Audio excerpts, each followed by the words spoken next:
Praise the Lord. என் அன்பு தேவ பிள்ளைகளே, இன்றைய ஜீவ அப்பத்தில் நாம் இன்றைய நாளில் வாசிக்கக்கூடிய வசனங்கள் 2 கொரிந்தியர் 3ஆம் அதிகாரம் 2, 3, 4 வசனங்கள். எங்கள் இருதயங்களில் எழுதப்பட்டும் சகல மனுஷராலும் அறிந்து வாசிக்கப்பட்டும் இருக்கிற எங்கள் நிருபம் நீங்கள்தானே. ஏனெனில் நீங்கள் எங்கள் ஊழியத்தினால் உண்டாகிய கிறிஸ்துவின் நிருபமாயிருக்கிறீர்கள் என்று வெளிரங்கமாயிருக்கிறது. அது மையினால் அல்ல, ஜீவனுள்ள தேவனுடைய ஆவியினாலும் கற்பலகைகளில் அல்ல, இருதயங்களாகிய சதையான பலகைகளிலேயும் எழுதப்பட்டிருக்கிறது. நாங்கள் தேவனுக்கு முன்பாக கிறிஸ்துவின் மூலமாய் இப்படிப்பட்ட நம்பிக்கையை கொண்டிருக்கிறோம். ஆமேன், அல்லேலூயா. பாருங்கள், இது அப்போஸ்தலனாகிய பவுல் இந்த கொரிந்துக்கு எழுதப்பட்ட நிருபத்தில் எழுதப்பட்ட வசனத்தை தான் நாம் வாசித்தோம். பாருங்கள், அப்போஸ்தலனாகிய பவுல் தன் ஊழியத்தை நிரூபிக்க இந்த சிபாரிசு கடிதங்கள், அதாவது பரிந்துரை கடிதங்கள் தேவையில்லை என்று சொல்கிறார். ஏன்னா இந்த கொரிந்திய விசுவாசிகளின் அந்த அந்த மன மாற்றம், அவங்களுடைய லைஃபே ஒரு மாற்றப்பட்ட வாழ்க்கை. அவங்க எப்படியோ இருந்தவர்கள் ஆண்டருக்குள்ளே வந்து அவரோட வாழ்க்கை எவ்வளோ தூரம் மாறி இருக்கு. அந்த விசுவாசிகள் அந்த மாற்றப்பட்ட வாழ்க்கையே அவரது ஊழியத்தின் ஒரு சாட்சியாக இருக்குதுன்னு சொல்கிறாரு. பாருங்கள், நீங்களே எங்கள் நிருபம் அப்படின்னு சொல்கிறாரு. இதில் ஊழியத்தில் உண்மையான ஒரு சாட்சின்னு சொல்லப்போனால் அது லெட்டர் காகிதத்தில் கிடையாது, உங்களோட வாழ்க்கை தான்.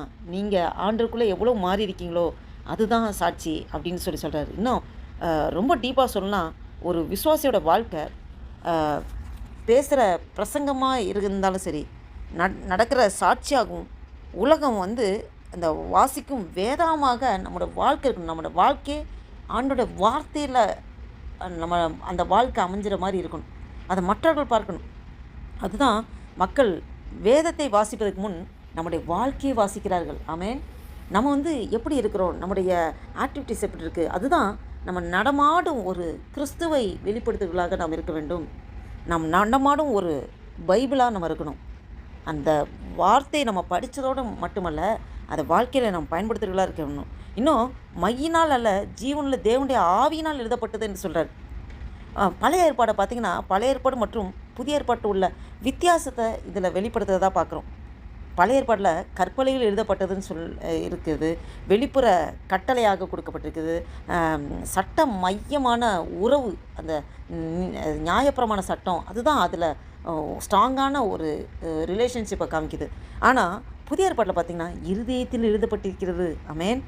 பரிசுத்த ஆவியின் செயலால் அவரோட அந்த பரிசுத்த ஆவியானுடைய செயல்பாடு மூலமாக நமக்குள்ளே ஒரு மாற்றம் வருகிறது.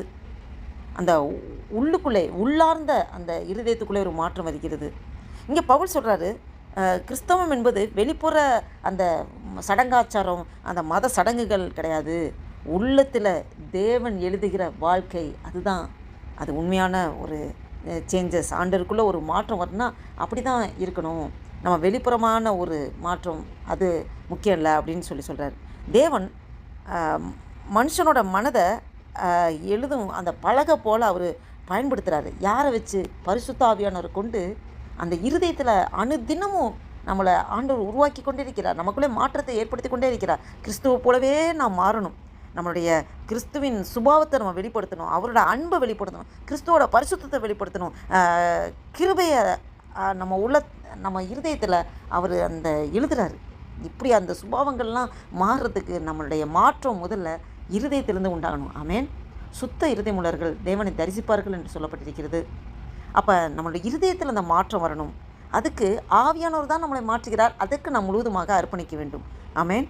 அப்போ மாம்சமான இருதய பலகைகளில் அப்படி சொல்கிறது, அது தேவன் வந்து அதை எப்படியாக வெளிப்படுத்துகிறார்? அந்த கடினமான இருதயம் உள்ளவர்களை ஆண்டவர் லெவுகாக மாற்றுகிறார். அந்த கடினமான இருதயத்தை சதையான இருதயமாக மாற்ற ஆவியானவர் ஒருவரால் தான் முடியும். கடினமான இருதயம் இருக்கும்போது தேவனுடைய குரல் அதை வந்து ஏற்றுக்கொள்ள முடியாது, அவங்களால் அதை ரெக்கக்னைஸ் பண்ண முடியாது. மென்மையான இருதயம் இருக்கும்போது தான் தேவனோட வார்த்தையை ஏற்றுக்கொள்ள முடியும். ஆமேன். அப்போ ஒரு இருதயத்துக்குள்ளே ஒரு மாற்றப்பட்ட அந்த ஒரு திங்கிங், அந்த சுபாவம், ஆக்டிவிட்டீஸ், அதுக்கு நம்ம தயாராக இருக்க முடியும். எப்படி? மென்மையான இருதயம் இருந்தால் தான் ஆண்டவர் வார்த்தையை கேட்டு அந்த வார்த்தைப்படி நம்முடைய வாழ்க்கை மாறணும்னு ஒரு சேஞ்சஸ் நமக்குள்ளே ஒரு வரணும்னு அந்த தாட்டு வரணும்னா அந்த இருதயத்தில் முதல்ல அந்த மாற்றத்தை நாம் கொண்டு வரணும்.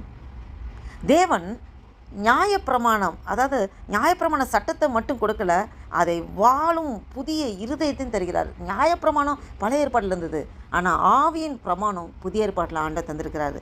அந்த ஆவியின் பிரமாணம் எதற்காக, அதை நம்ம அந்த ஆண்டவர் போலவே நம்ம மாறணும்.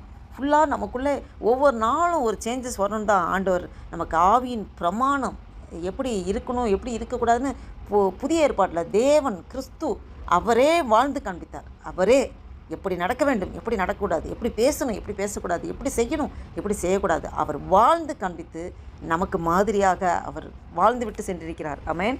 கிறிஸ்துவினாலே தேவனை நோக்கி இப்படிப்பட்ட நம்பிக்கை என்று பவுல் சொல்கிறது என்னென்னா, பவுலுடைய ஒரு தைரியமான ஒரு பேச்சு என்னென்னா, தனது சாமர்த்தியத்தினால கிடையாது அப்படின்னு சொல்கிறாரு.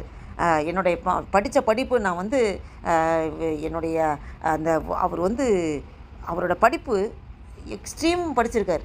அவருக்கு எல்லாத்தையும் நியாய பிரமாணத்தெல்லாம் கரைச்சி குடிச்சிருக்கிறாரு.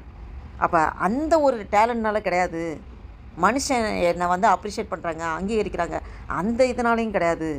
நான் கிறிஸ்துவின் மேலே நம்பிக்கை முழுவதுமாக அவரை நான் முழுசாக நம்பியிருக்கிறேன். கிறிஸ்துவில் இருக்கிறேன் நான், அவருக்குள்ளே இருந்தால் அவர் தான் என்னை நடத்துகிறது அப்படின்னு சொல்லி முழுமையாக அப்போஸ்தலனாகிய பவுல் அந்த ஒரு இதில் கிறிஸ்துவினாலே தேவனை நோக்கி இப்படிப்பட்ட நம்பிக்கையில் இருக்கிறேன்னு சொல்லுகிறார். ஆமென். உண்மையான ஊழியர்னு சொல்லப்போனால் மனித திறமையினாலே நிலைக்காது, தேவனுடைய கிருபையால் மட்டும்தான் அந்த முழுமையான பலனை நாம் சுதந்திரித்து கொள்ள முடியும். பாருங்கள், நம்ம விசுவாசின் வாழ்க்கை ஒரு ஒரு ஓப்பன் புக் மாதிரி தான், ஓப்பன் லெட்டர் மாதிரி தான். உலகம் நம்மளை நமக்குள்ளே என்னென்னா கிறிஸ்துவை அவர்கள் வாசிக்க வேண்டும். அப்படி நம்ம ஒரு ஓப்பன் புக்காக இருக்கணும். நம்மளுடைய ஆக்டிவிட்டீஸ், நம்மளுடைய செயல்பாடுகள், நம்மளுடைய பேசுகிற விதம், நம்மளுடைய ஒவ்வொரு மூமெண்ட்டை பார்க்கும்போது கிறிஸ்துவை நம்ம பிரதிபலிக்கிற மாதிரி இருக்க வேண்டும். ஆமென். பரிசுத்த ஆவி, நம்மளுடைய ஆண்டவர் ஆவியானவர் நமக்குள்ளே இருக்கிறார். ஒரு ஆழ்த்தத்து முடிவர், அவர் அனுதினமும் நம்ம இருதயத்தை மாற்றிக்கொண்டிருக்கிறார், நம்மளை பக்குவப்படுத்தி கொண்டிருக்கிறார், சீர்படுத்தி ஸ்திரப்படுத்தி பலப்படுத்தி அவருக்கு கிறிஸ்துவுக்கு உகந்த பாத்திரமாக நம்மளை உருவாக்கி கொண்டிருக்கிறார். ஆமென். வெளிப்புற மார்க்கமாக கிடையாது, இந்த ஆவியின் செயல்கள் மூலமாக தான் இது நடக்கிறது.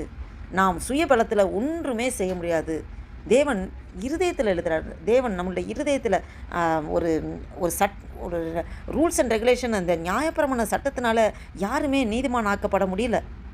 அப்போ அதுக்கு தான் தேவன் தன்னையே ஜீவபலியாக ஒப்பு கொடுத்து சிலுவையில் தன்னையே முழுமையாக அர்ப்பணித்து அந்த ஜீவன் ஆண்டவர் நித்திய ஜீவனை தருகிறார். அவர் தன்னையே ஒப்பு கொடுத்து அவரை பின்பற்றி வருகிற ஒவ்வொருக்கும் நித்திய ஜீவனை அவர் தருகிறார். ஆமென். உண்மையான ஊழியத்தில் நமக்கு சாட்சி ரொம்ப முக்கியம். நம்முடைய ஒரு நடமாடும் ஒரு வேதாகமாக நாம் இருக்க வேண்டும், சாட்சியுள்ள வாழ்க்கையாக இருக்க வேண்டும். அதை தான் ஆண்டவர் உங்களண்டில் என்னண்டில் எதிர்பார்க்கிறார். நாம் ஒரு ஓப்பன் புக்காக இருக்கணும். ஆவியால் எழுதப்பட்ட ஒரு இருதயமாக நாம் இருக்க வேண்டும். கிறிஸ்துவை வெளிப்படுத்தும் ஒரு சாட்சியாக நாம் இருக்க வேண்டும். மக்கள் நம்மளை பார்த்து வாசிக்கிற ஒரு வாழ்க்கையாக நாம் இருக்க வேண்டும். இதை கேட்டுக்கொண்டிருக்கிற என் அன்பு தேவ பிள்ளைகளே, நாம் இந்த அர்ப்பணிப்போட, ஆண்டவரே நான் ஒரு ஓப்பன் புக் ஆண்டவரே, நான் ஓப்பன் லெட்டர் ஆண்டவரே, என்னை ரீட் பண்ணுறவங்க உண்மை காண வேண்டும். ஆண்டவரே என்னை முழுவதுமாக அர்ப்பணிக்கிறேன் ஐயா. ஆவியானவரே, எனக்குள் இருக்கிற ஆவியானவரே, அனுதினமும் என்னை நீர் உருவாக்கி கொண்டிருக்கிறேன். என்னை கொண்டு நீர் என்ன செய்ய சித்தம் வைத்திருக்கிறோம், உம்முடைய சித்தத்தை படி நடத்துங்கப்பா என்று சொல்லி இதை கேட்டுக்கொண்டிருக்கிற நண்பு தேவ பிள்ளைகளே, இந்த அர்ப்பணிப்போட ஒரு புதிய நாளைக்குள்ள ஆண்டு நம்ம நடத்தி கொண்டு வந்திருக்க தேவனுக்கு நன்றி செலுத்தி ஆண்டு நோக்கி பார்த்து ஜெபம் செய்வோம். ஹல்லேலூயா. நன்றி தகப்பனே, நன்றியோடு துதிக்கிறோம் ஆண்டவரே. துதிகளை மத்தியில் வாசம் செய்கிற தேவனே, நன்றியோடு துதிக்கிறோம் ஐயா. அப்போ அந்த வாசித்த வேத வசனத்தின்படி ஆண்டவரே, எங்களோடு நீர் இடைப்பட்டீர் ஆண்டவரே. நாங்கள் எப்போதும் திறந்த ஒரு லெட்டராக ஆண்டவரே, அப்பா எங்களோட வாழ்க்கை ஆண்டவரே எந்த ஒரு மறைமுகமான ஒளிமறைவின்றி ஆண்டவரே ஒவ்வொருவரும் எங்களை காண்கிறவர்கள், எங்கள் குடும்பத்திலும் எங்கள் வேலை ஸ்தலத்திலும் சொந்தங்கள் மத்தியிலும் தெரிந்தவர்கள் தெரியாதவர்கள், அறிமுகம் உள்ளவர்கள் அறிமுகம் இல்லாதவர்கள், யார்கிட்டலாம் நாங்கள் டெய்லி சந்திக்கிறோமோ பார்க்கிறோமோ பேசுகிறோமோ எங்களுக்குள் இருக்கிற கிறிஸ்துவை அவர்கள் பார்க்க வேண்டும் ஆண்டவரே. அதற்கு முழுமையாக எங்களை அர்ப்பணிக்கிறோம் ஐயா. அப்பா எங்கள் ஒவ்வொருடைய வாழ்க்கையும் ஆண்டவரே கிறிஸ்துவை பிரதிபலிக்கிற ஒரு சாட்சியாக நடக்க ஆண்டவரே முழுமையான அர்ப்பணிப்பு ஆண்டவரே. எங்கள் சர்வ அங்கத்தையும் தகனமாக ஒப்பு கொடுக்குறோம் ஆண்டவரே. எங்களுக்குள்ளே இருக்கிற ஆவியானவரே, நீங்கள் எங்கள் ஒவ்வொருவரையும் ஏற்றெடுத்து நடத்துங்கப்பா ஆண்டவரே. கிறிஸ்துவே உடைய வருகை அதிசீக்கிரத்திற்கு ஆண்டவரே உங்களுடைய வருகைக்கு எங்கள் ஒவ்வொருவரையும் நீர் தகுதியாக்கி கொண்டிருக்கிறேன், தகுதிப்படுத்தி கொண்டிருக்கிறேன். அப்பா, எங்கிட்ட அநேக குற்றங்கள் உண்டு ஆண்டவரே, குறைகள் உண்டு ஆண்டவரே. அப்பா, எல்லாத்தையும் ஆண்டவரே அப்பா ஸ்தோத்திர கர்த்தாவே, எங்களை எல்லாரும் ஆண்டவரே குற்றங்கள் குறைகள் எல்லாம் உங்களுடைய ரத்தத்தினாலே ஒரு விஷயம் கழுவி நீர் சுத்திகரித்ததுக்காக ஸ்தோத்திரம். ஆவியானவரே அப்பா, நீர் எப்படி இந்த பூமியிலே ஆண்டவரே அப்பா நடந்தீரோ, சாட்சியுள்ள வாழ்க்கையாக வாழ்ந்து காண்பித்தீரோ, உங்களுடைய அடிச்சுவடுகளை நாங்கள் பின்பற்றி நடப்பதற்கு ஆண்டவரே ஆவியானவரை எங்களை பலப்படுத்துறதுக்காக ஸ்தோத்திரம். எங்களே முற்றிலுமாக தாழ்த்தி ஒப்பு கொடுக்கணும் அர்ப்பணிக்கிறது. இந்த வீடியோவை கேட்டுக்கொண்டு பார்த்துக்கொண்டு ஒவ்வொருனையும் ஆண்டவரே ஆசீர்வதிக்க கிருபைக்காக ஸ்தோத்திரம். உங்களுடைய சமூகத்தை எங்களை தாழ்த்தி ஒப்பு கொடுக்குறோம். நாம் ஒன்றே மகிமைப்பட்டும் ஜெபத்தை கேட்டு நீர் அப்படியே எங்களை ஆசீர்வதிக்க கிருபைக்காய் ஸ்தோத்திரம். உமக்கே துதி கன மகிமையெல்லாம் செலுத்துகிறோம். இந்த 2026 வருஷத்தின் 5வது மாதமாகிய மே மாதத்தின் 25ஆம் தேதியை காண கிருபை செய்த தேவனே உமக்கு கொடான கொடி ஸ்தோத்திரம் ஐயா. நன்றி தகப்படி. இந்த நாளில் கைட்டு செய்கிற எல்லா வேலைகளும் ஏசப்பா நீங்கள் ஆசீர்வத்தை பலப்படுத்துக்காய் ஸ்தோத்திரம். மித முழுது பொறுப்படுத்திக் கொள்ளுங்கப்பா. உமக்கே துதி கன மகிமையெல்லாம் செலுத்துகிறோம். இயேசு கிறிஸ்து நாமத்தினால ஜெபிக்கிறோம் ஜீவனுள்ள நல்ல பிதாவே. ஆமென், ஆமென்.